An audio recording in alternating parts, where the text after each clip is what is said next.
आप सबों को हमारे इस यूके नॉलेज यूट्यूब चैनल में। कैसे हैं दोस्तों आप लोग? उम्मीद करता हूं बहुत अच्छे होंगे। तो चलिए आज हम एक महत्वपूर्ण टॉपिक के बारे में बात करने वाले हैं जो अभी ट्रेंडिंग में है। अभी सर्वे चल रहे हैं और सर्वे से संबंधित आपको बहुत सारा चीज़ मालूम होना बेहद ज़रूरी है। सर्वे का इतिहास के बारे में आज जानने वाले हैं कि सर्वे का इतिहास जो है कब से सर्वे चलते आ रहे हैं और सर्वे का पूरा डिटेल आपको जानकारी होना बेहद ज़रूरी है।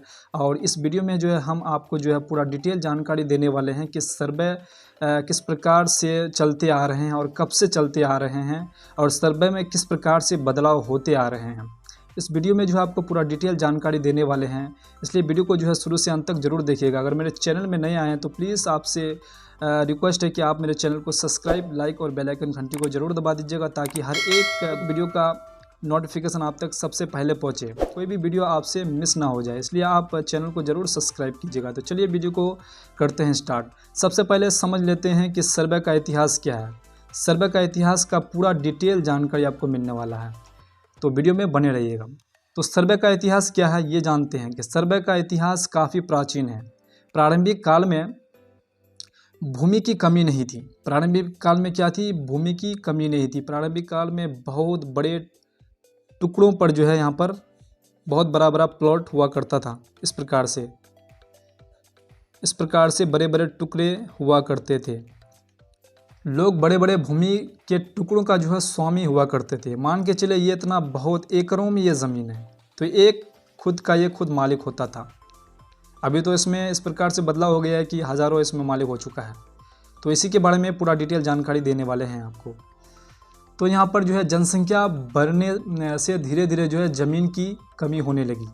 भारतवर्ष में पहले मुसलमानों का शासन था, जो मुग़ल काल कहते हैं हम लोग। मुग़लों का जो है उस वक्त शासनकाल था। मुग़लों के बाद जो है शासनकाल में यहाँ लोगों को जो है ज़मीन जोतने के लिए कुछ ही दिनों के लिए ज़मीन मिलता था। आदमी को जो ज़मीन मिलता था वो कुछ ही दिनों के लिए मिलता था, लेकिन बड़े बड़े टुकड़े मिला करते थे, लेकिन कुछ ही दिनों के लिए उसको जो है ज़मीन दिया जाता था।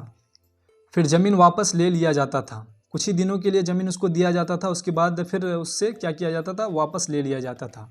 सन 1873 ईस्वी में सरकार ने यहाँ के किसान के बीच ज़मीन की अस्थायी बंदोबस्ती करने से सरकार को सर्वे कराना अति आवश्यक हो गया। सरकार को क्या हुआ? वहाँ पर सर्वे कराना एक अति आवश्यक हो गया, क्योंकि किस किसान के पास कितना एकड़ ज़मीन है, प्रति एकड़ ज़मीन पर कितना लगान निर्धारित होना चाहिए। अब यहाँ से क्या होगा? अब लगान निर्धारित करना स्टार्टिंग होने वाला है। आप अभी जो मतलब रसीद कटवा रहे हैं उस वक्त भी मतलब पहले इतना प्रचलन नहीं था, लेकिन क्या हुआ? अब धीरे धीरे वो भी होना स्टार्ट होने वाला है। तो कितना लगान निर्धारित होना चाहिए, वह ज़मीन किस किस्म का है, इसी कारण सरकार को सर्वे कराना पड़ा। वो क्या किया? उस वक्त जो सर्वे नहीं था कि कौन ज़मीन किस किस्म का है और किस प्रकार से ज़मीन की उपजाऊ हो रहे हैं, उसमें किस प्रकार का वो वैल्यू वाला ज़मीन है। तो यही चीज़ जो है करने के लिए वहाँ पर सर्वे किया गया। सन 1935 ईस्वी में जो है बिहार, बंगाल, उड़ीसा, झारखंड संयुक्त प्रांत था। उस समय जो है बंगाल के कैडेंसी एक्ट के आधार पर एक कानून पारित किया। उसी एक्ट के अनुसार सन 1888 ईस्वी में कैडस्ट्रल सर्वे शुरू किया गया था। उसके पहले ज़मीन का मोटा मोटी तौर पर राजा शेरशाह में सर्वे कराए थे। शेरशाह के मरने के बाद शेरशाह के मंत्री राजा टोडरमल का संपूर्ण कार्य करवाया। ये सर्वे जो है मतलब चल रहा था, तो इसका जो पूरा कार्य कौन करवाया? राजा टोडरमल का संपूर्ण कार्य करवाया। राजा टोडरमल जो था वो पूरा संपूर्ण इसका कार्य करवाया। 1901 ईस्वी में जो है कैडस्ट्रल सर्वे के ही द्वारा जो है रिवाइज़ किया गया। जो रिवाइज़ किया गया कैडस्ट्रल सर्वे के ही द्वारा किया गया, जिससे रिविजनल सर्वे के नाम से जाना जाता है। कैडस्ट्रल सर्वे को ही जो है उसी को रिवाइज करके रिविजनल सर्वे के नाम से जाना जाता है। अभी वर्तमान में रिविजनल सर्वे के नक्शे से ही ज़मीन की पैमाइश की जाती है। अभी जो हम लोग ज़मीन की पैमाइश करते हैं वो रिविजनल सर्वे के ही द्वारा मतलब किया जा रहा है। सन 1948 ईस्वी में ज़मींदार को हटाकर जो है ज़मींदारों की ज़मीन को सरकार अपने कब्जे में करके भूदान बंदोबस्त द्वारा भूमिहीन किसानों या रैयतों के बीच भूमि वितरण किया गया।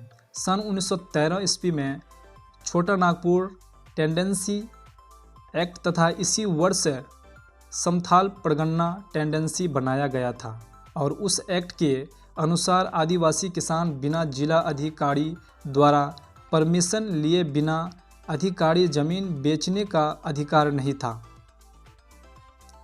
आई होप आपको जो है वीडियो में पूरा सर्वे का इतिहास समझ में आ गया होगा कि पहले जो है किस प्रकार से ज़मीन का सर्वे किया गया और किस प्रकार से ज़मीन मतलब होते थे।